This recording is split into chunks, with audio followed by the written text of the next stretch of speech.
It's very unfortunate that this other child decided to make a bad choice that's going to affect him for the rest of his life. I have compassion for every human being. This is not, I want to make this very clear.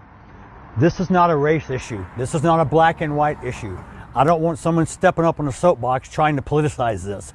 I don't appreciate some of the remarks I've seen online that people say there was this fight and they don't know, they weren't there.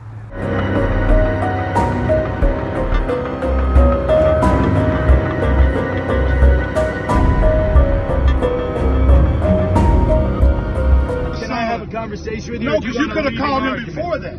You could have called him. I've been respect. reaching out. I'm one of the biggest figures in So America. Jeff, Nobody's ever I've given you a message. I've given you your message, and here's the all response. family members, everybody I could I've find. given you your message, and here's the response. You've not given my this message. Guy You've said, given your message. What he said What's your was issue with the event? What What he did you said say? was this. He said that you, as a father, should be on the bus with him, delivering the message that he's delivering.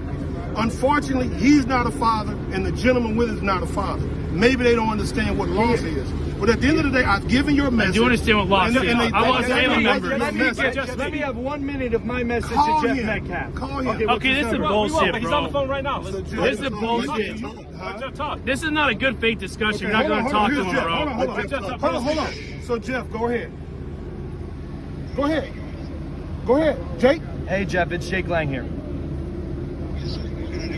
Jeff, first of all, my entire heart rests in your hands. I would be in my position, not even as somebody that knew your son, but somebody that shares the same understanding. I grew up as a 17-year-old young white man too, and I grew up in fear of my life around black people because they were killing and robbing people around me all the time. And I don't understand, as I was a father, you could sit idly by and not condemn the culture that killed your son. There is an epidemic problem in this country, and your voice could be one of the loudest voices in this country, but you've chosen to recoil out of fear and continue the suppression.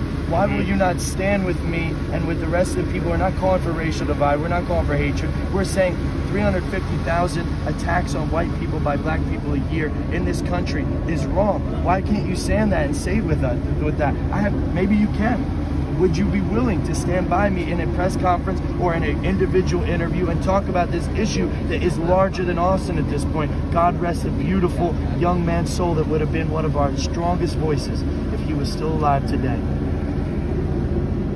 Are you done? Yes, I am, sir. Okay, my turn to speak. You are part of the fucking problem, my friend. You're trying to create more race divide than bridging the gap. I do not condone anything you do. You do not have any fucking... That's called white guilt.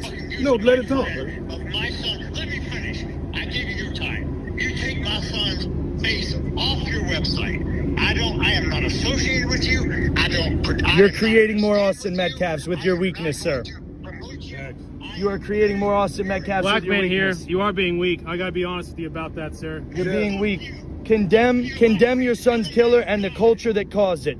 Hey, Jeff. That's the problem. You've been submitted. Jeff. You've been submitted. I'll handle it from here. You've been submitted.